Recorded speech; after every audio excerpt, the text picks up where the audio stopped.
নমস্কার, আমি দিবাকর। আপনারা দেখছেন জাগরণ বাংলা।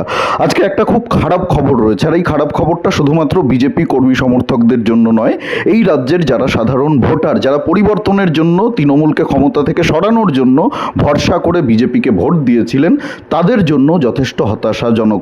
বিজেপির রাজ্য সভাপতি শ্রমিক ভট্টাচার্য কিছুদিন আগেই বলেছিলেন যে ভালো তৃণমূলের জন্য আগামী দিনে বিজেপির দরজা খোলা হবে।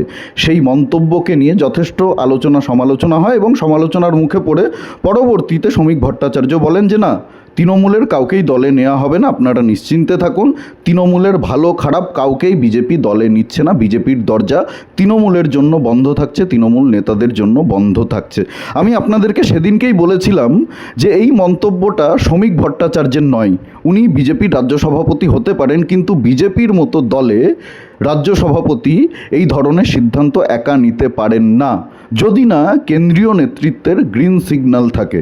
কেন্দ্রীয় নেতৃত্ব যদি গ্রিন সিগন্যাল দেয়, তবেই শ্রমিক ভট্টাচার্য মহাশয় এই মন্তব্য করতে পারেন।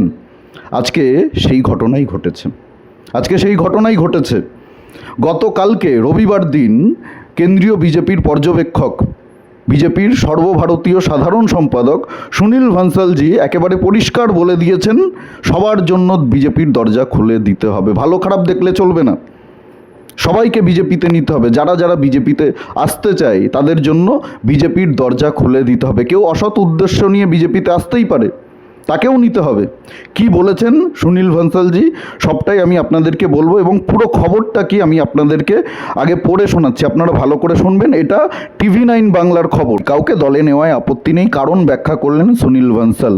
অনেকেই যে নিজের স্বার্থে বিজেপিতে আসতে চান তা মেনে নিয়ে সুনীল ভানসাল বলেন কাউকে নেওয়ায় আপত্তি নেই, কিন্তু ভাবনায় আপত্তি রয়েছে। যিনি আসছেন তিনি নিজের স্বার্থেও আসতে পারেন, কিছু পাওয়ার আশায় আসতে পারেন। যিনি আসছেন তার চিন্তাভাবনা যেমনই হোক না কেন, আসার পর আমাদের সঙ্গে কাজ করতে করতে আমাদের বিচারধারা মেনে সারা জীবন যাতে কাজ করেন, তেমন তাকে তৈরি করা আমাদের দায়িত্ব। কয়েকদিন আগেই ভালো তৃণমূলের জন্য বিজেপির দরজা খোলার কথা বলেছিলেন শ্রমিক ভট্টাচার্য, বিজেপির রাজ্য সভাপতি। সেই মন্তব্য নিয়ে রাজনৈতিক মহলে শোরগোল পড়েছিল। ভালো তৃণমূল কারা, সেই নিয়ে জল্পনা শুরু হয়। এবার বঙ্গ বিজেপির কেন্দ্রীয় পর্যবেক্ষক তথা সর্বভারতীয় সাধারণ সম্পাদক সুনীল ভানসালজি বলেন, কাউকে বিজেপিতে নেওয়ার ক্ষেত্রে বাছবিচার যেন না করা হয়। কেন এ কথা বলেছেন তিনি, সেই যুক্তিও দেন বঙ্গ বিজেপির কেন্দ্রীয় পর্যবেক্ষক বলেন, কেউ নিজের স্বার্থে বিজেপিতে আসতে চান, কিন্তু তাকে দলে নিয়ে যোগ্য কার্যকর্তা বানানোর দায়িত্ব বিজেপির। রবিবার বিশ্ব বাংলা কনভেনশন সেন্টারে বিজেপির পণ্ডিত দীনদয়াল উপাধ্যায় প্রশিক্ষণ মহা অভিযান হয়। সেখানেই মুখ্যমন্ত্রী শুভেন্দু অধিকারী, বঙ্গ বিজেপির সভাপতি শ্রমিক ভট্টাচার্য সহ অন্য নেতা কর্মীরা উপস্থিত ছিলেন। আর এই অনুষ্ঠানেই বক্তব্য রাখতে গিয়ে সুনীল ভানসাল বলেন, কাজ করতে করতে আমাদের মনে অনেক সময় প্রশ্ন জাগে, আমরা বিজেপিতে কেন কাজ করি। আমি অনেকবার কার্যকর্তাদের জিজ্ঞাসা করি, আপনি কেন বিজেপিতে আছেন, কি কাজ করেন।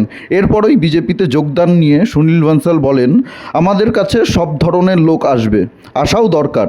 একে নেওয়া উচিত, ওকে নেওয়া উচিত নয়, এরকম কোনো বার্তা দেওয়া ঠিক নয়। আমাদের সংগঠন এতটা মজবুত হওয়া দরকার, যিনি আমাদের দলে আসবেন তিনি আমাদের মতো হয়ে আমাদের সঙ্গে কাজ করবেন, নিজের স্বার্থেও আসতে পারেন। অনেকেই যে নিজের স্বার্থে বিজেপিতে আসতে চান তা মেনে নিয়ে সুনীল ভানসাল বলেন, কাউকে নেওয়ায় আপত্তি নেই, কিন্তু ভাবনায় আপত্তি রয়েছে। যিনি আসছেন তিনি নিজের স্বার্থেও আসতে পারেন, কিছু পাওয়ার আশায় আসতে পারেন। যিনি আসছেন তার চিন্তাভাবনা যেমনই হোক না কেন, আসার পর আমাদের সঙ্গে কাজ করতে করতে আমাদের বিচারধারা মেনে সারা জীবন যাতে কাজ করেন, তেমন তাকে তৈরি করা আমাদের দায়িত্ব। বিজেপি সংগঠনের উদ্দেশ্য নিয়ে সুনীল ভানসাল বলেন, সব ধরনের লোক আসবে, আমরা 80% হিন্দুদের সংগঠন করার জন্য এসেছি, কিছু লোকের সংগঠন করার জন্য আমরা আসিনি। যতক্ষণ একজন হিন্দু আমাদের সংগঠনের বাইরে রয়েছেন, তাকেও আমাদের সংগঠনের সঙ্গে যুক্ত করা আমাদের দায়িত্ব। ফলে এটা মাথায় রাখবেন না যে একে নেওয়া যাবে না, ওকে নেওয়া যাবে না, সব ব্যক্তিকে সংগঠনে যুক্ত করাই আমাদের কাজ।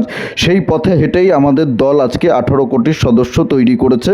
সংগঠনে যুক্ত করা আমাদের কাজ, আর সংগঠনে যুক্ত হওয়ার পর তাকে যোগ্য কার্যকর্তা বানানোই আমাদের দায়িত্ব। এই হচ্ছে পুরো খবর, পুরো আর্টিকেলটা, পুরো প্রতিবেদনটা আমি আপনাদেরকে পড়ে শোনালাম। এইবার আপনারা বলুন, যেসব তৃণমূলের নেতা কর্মীরা এতদিন বিজেপি কর্মীদের ওপরে অত্যাচার করেছে, বিজেপি কর্মীদের ওপরে হামলা চালিয়েছে, বিজেপি কর্মীদের বাড়িঘর ভাঙচুর করেছে, মিথ্যে মামলায় পুলিশকে কাজে লাগিয়ে বিজেপি কর্মীদেরকে দিনের পর দিন জেলে পচিয়েছে, তারা বিজেপিতে আসলে রাতারাতি ভালো হয়ে যাবে? বিজেপি তাদেরকে মানে একেবারে হৃদয় পরিবর্তন করে ফেলবে, তাদেরকে ভালো মানুষ বানিয়ে ফেলবে, তারা একেবারে ভদ্র সভ্য হয়ে যাবে বিজেপি করতে করতে, একেবারে ওই রত্নাকর দস্যু থেকে বাল্মীকি মুনি হয়ে যাবে তারা।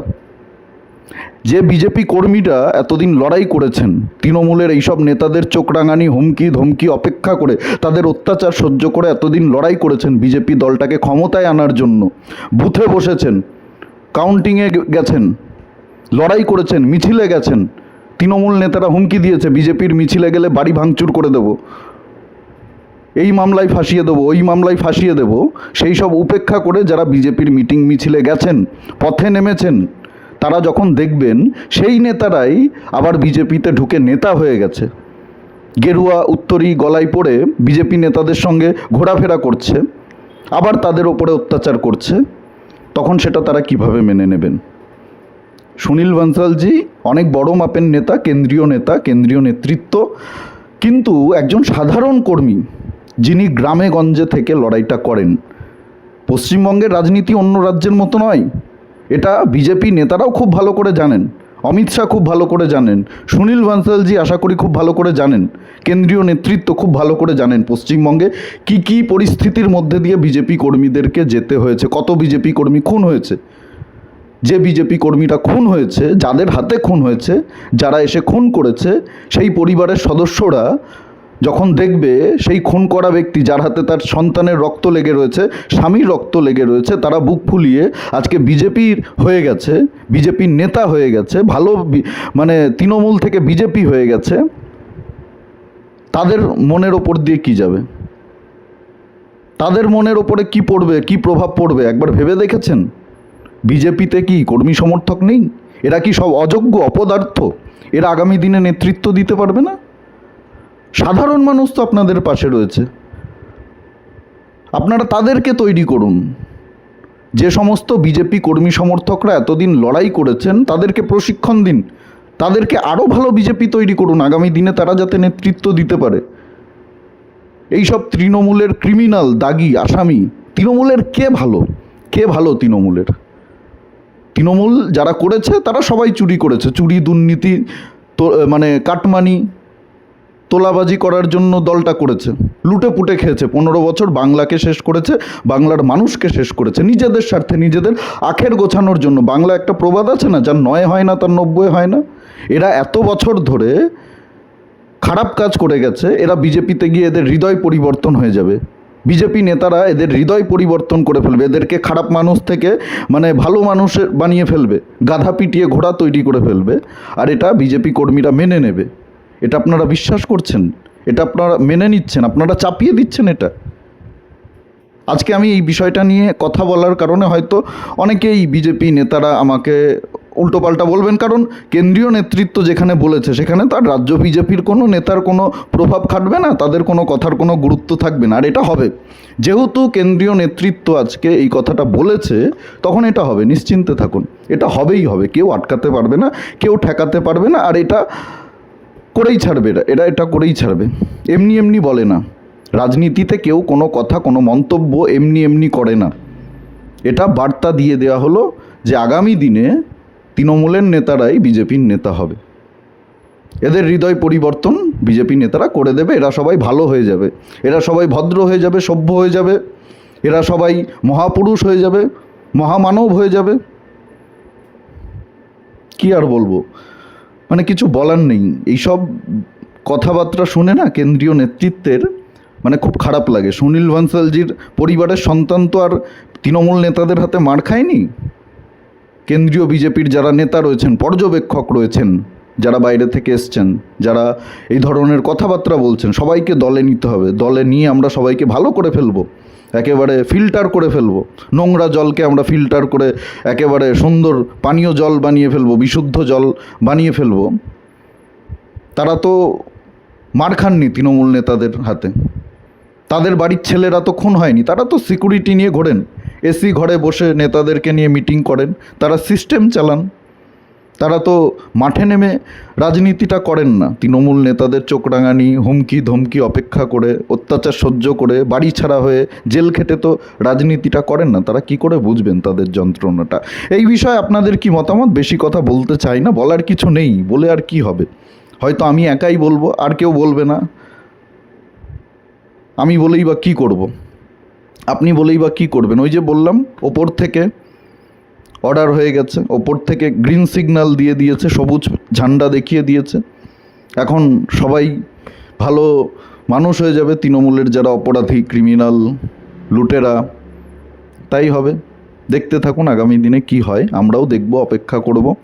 তৃণমূলের বিরুদ্ধে বলেছি, হয়তো এরপরে বিজেপির বিরুদ্ধে বলার জন্য আমাকে আবার জেল খাটতে হবে, আমার উপরে আবার অত্যাচার হবে, কিন্তু আমাদের কাজ তো আমরা করবই, কিছু করার নেই, এটাই আমাদের কাজ। এই বিষয়ে আপনাদের কি মতামত অবশ্যই কমেন্টে জানাতে ভুলবেন না। আর ভিডিওটি প্রচুর পরিমাণে শেয়ার করুন। যদি ভালো লাগে, আপনারা আমার সঙ্গে সহমত পোষণ করেন, অবশ্যই শেয়ার করুন, লাইক করুন। আর আমাদের চ্যানেলে নতুন হলে অবশ্যই জাগরণ বাংলা ইউটিউব চ্যানেলটি সাবস্ক্রাইব করে পাশে থাকুন, পাশের বেল আইকনটি প্রেস করে দিন। আমাদের প্রতিটি ভিডিওর নোটিফিকেশান আপনাদের কাছে সবার আগে পৌঁছে যাবে। সবাই খুব ভালো থাকুন, সুস্থ থাকুন, আশেপাশে সবার খেয়াল রাখুন। জয় হিন্দ, বন্দে মাতরম, ভারত মাতা কি জয়।